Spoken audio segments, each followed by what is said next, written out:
ವಿಶ್ವ ಪರಿಸರ ದಿನಾಚರಣೆ ಅಂಗವಾಗಿ ಚಿಕ್ಕಮಗಳೂರು ನಗರದ ವಿವಿಧೆಡೆ ಗಿಡ ನೆಡುವ ಕಾರ್ಯಕ್ರಮ ಜರುಗಿತು.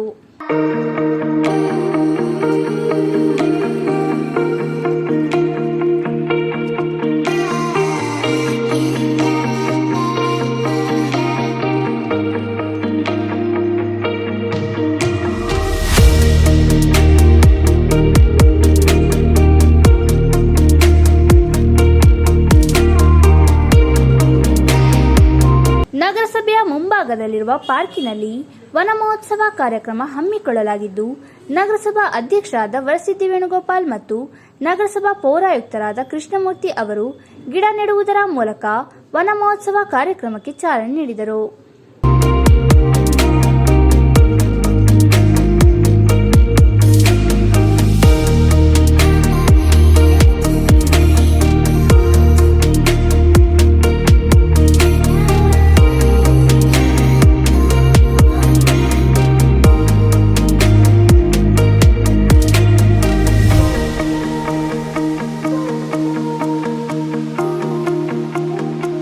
ಪೌರಾಯುಕ್ತರಾದ ಕೃಷ್ಣಮೂರ್ತಿ ಅವರು ಮಾತನಾಡಿ, ಸರ್ವರಿಗೂ ವಿಶ್ವ ಪರಿಸರ ದಿನಾಚರಣೆಯ ಶುಭಾಶಯಗಳನ್ನು ಕೋರಿದರು.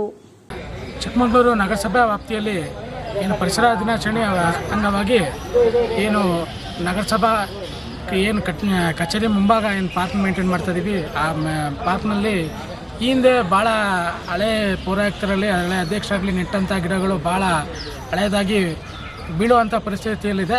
ಅದನ್ನು ಮನೆಗಂಡು ಮನೆ ಅಧ್ಯಕ್ಷರು ಆ ಗಿಡಗಳು ಬೀಳ್ತದೆ ಮತ್ತು ಹೊಸದಾಗಿ ಆ ಗಿಡಗಳ ಜಾಗದಲ್ಲಿ ಹೊಸ ಗಿಡಗಳನ್ನ ಈಗಲೇ ನಾವು ನೆಟ್ಟು ಅದನ್ನ ಪಾಲನೆ ಮಾಡಬೇಕು ಅನ್ನೋ ಒಂದು ಉದ್ದೇಶದಿಂದ ಈ ಒಂದು ಕಾರ್ಯಕ್ರಮನ ಪ್ರಾರಂಭ ಮಾಡಿದ್ದೀವಿ. ನಗರಸಭಾ ಅಧ್ಯಕ್ಷರಾದ ವರಸಿದ್ದಿ ವೇಣುಗೋಪಾಲ್ ರವರು ಮಾತನಾಡಿ, ವಿಶ್ವ ಪರಿಸರ ದಿನಾಚರಣೆಯ ಅಂಗವಾಗಿ ಈ ಬಾರಿ ವಿಶೇಷವಾಗಿ ನಗರಸಭೆಯ ಆವರಣದಲ್ಲಿ ಹಲವಾರು ಗಿಡಗಳನ್ನು ನೆಡುವ ಕಾರ್ಯಕ್ರಮ ಹಮ್ಮಿಕೊಂಡಿದ್ದೇವೆ ಎಂದು ಹೇಳಿದರು. ಸಮಸ್ತ ನಾಗರಿಕರಿಗೆ ವಿಶ್ವ ಪರಿಸರ ದಿನಾಚರಣೆಯ ಶುಭಾಶಯಗಳನ್ನು ಕೋರ್ತಾ, ಚಿಕ್ಕಮಗಳೂರು ನಗರಸಭೆಯಲ್ಲಿ ಕಳೆದ 3 ವರ್ಷಗಳಿಂದ ಪರಿಸರ ದಿನಾಚರಣೆಯನ್ನು ಆಚರಣೆಯನ್ನು ಮಾಡ್ತಾಯಿದ್ದೀವಿ. ಪ್ರತಿ ಬೇರೆ ಬೇರೆ ಕಡೆ ನಾವು ಡಿವೈಡರ್ಗಳಿಗೆ ನಾವು ಗಿಡ ಹಾಕುವಂಥ ಕೆಲಸವನ್ನು ಮಾಡಿದ್ದು. ಆದರೆ ಈ ಬಾರಿ ವಿಶೇಷವಾಗಿ ನಮ್ಮ ನಗರಸಭೆಯ ಆವರಣದಲ್ಲಿ ರಾಜ್ಯದಲ್ಲಿ ಎಲ್ಲೂ ಇಲ್ಲದಂಥ ಒಂದು ಪಾರ್ಕನ್ನು ಇಲ್ಲಿ ನಾವು ನಿರ್ಮಾಣ ಮಾಡಿದ್ವಿ.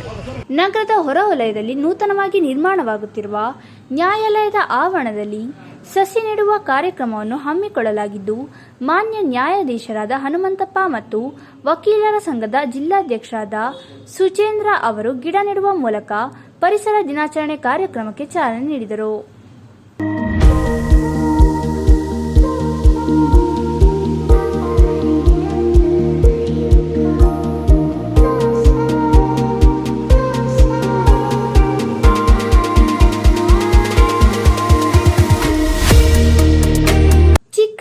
ತಾಲೂಕಿನ ಪ್ರತಿಷ್ಠಿತ ವಿದ್ಯಾಸಂಸ್ಥೆಯಾದ ಟೈಮ್ಸ್ ಇಂಟರ್ನ್ಯಾಷನಲ್ ಶಾಲೆಯಲ್ಲಿ ವಿದ್ಯಾರ್ಥಿಗಳು ಮತ್ತು ಶಿಕ್ಷಕರು ಶಾಲಾ ಆವರಣದಲ್ಲಿ ಗಿಡ ನೆಟ್ಟು ಪರಿಸರ ಸಂರಕ್ಷಿಸಿ ಎಂಬ ಸಂದೇಶವನ್ನು ನೀಡಿದರು.